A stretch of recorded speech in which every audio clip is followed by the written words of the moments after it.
OMG, Papa Edo, gusto nang umuwi. Bakit? Anong nangyayari?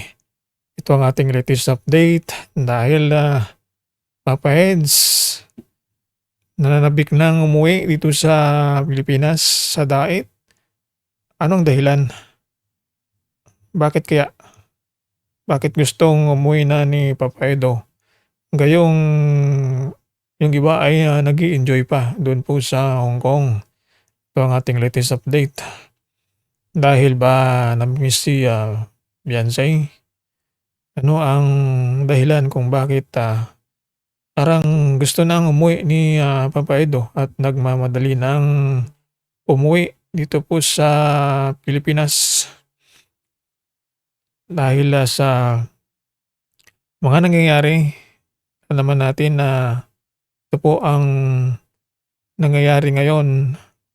Mayroong hindi pagkakaunawaan ng mga supporters at iba pang mga partido doon po sa Hong Kong. Nagkaroon ng faction, nagkaroon ng bahagi-bahagi doon po sa mga supporters at lamang itong si Papa Eds ay apektado dito po sa mga nangyari. At parang hindi masaya itong si Papa Edo na mga supporters ay hindi nagkakaunawaan. Lalong-lalo na wala pa si wife niya Beyonce ay talagang malulungkot itong si Papa Edo. Pero sa kabila ng lahat ay pagkakaisa at kapayapaan, pagkakasundo.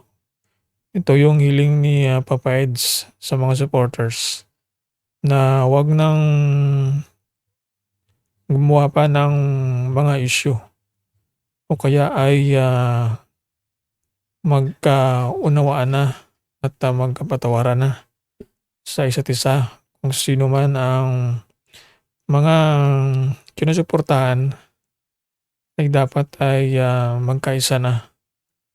Ngayon, nagkaroon ng issue nito nung pumunta itong si Papa Eds dun po sa grupo ni Dr. Love at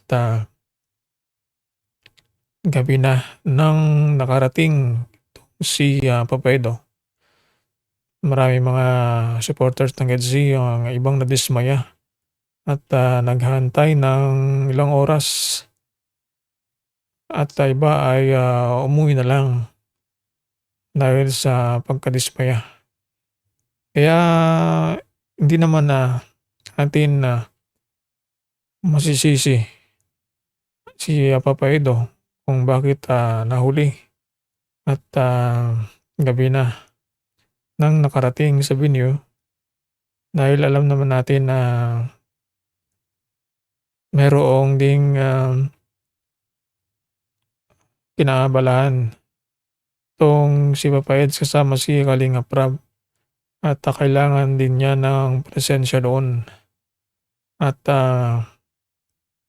ang mga supporters ng EDSI, yung iba ay may mga nagtampo pero dapat ay maunawaan nila ang sitwasyon at magkakaroon ng pagkakaunawaan na ang bawat isa sa kanila. Ito ang ating pag-abangan na update dito po sa ating pagsubaybay kay Papa Eds at saka kay Beyonce. Miss na miss ang isa't isa. Gusto umuwi.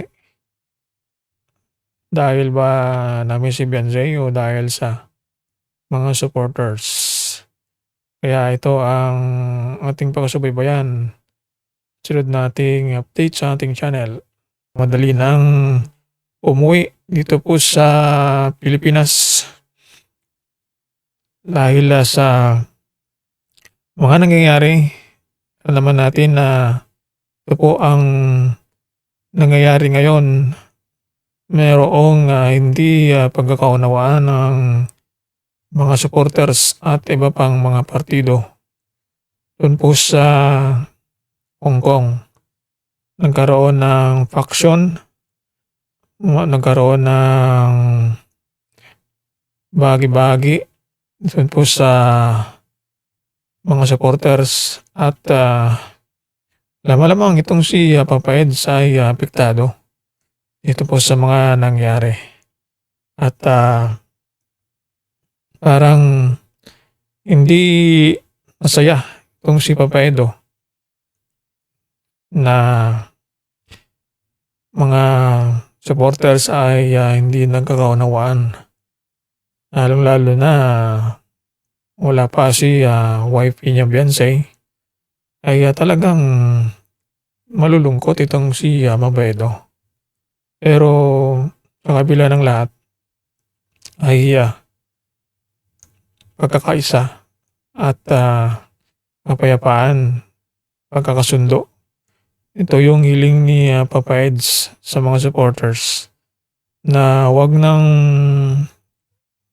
gumawa pa ng mga issue o kaya ay magkaunawaan na at magkapatawaran na sa isa't isa kung sino man ang mga sinusuportahan ay dapat ay magkaisa na.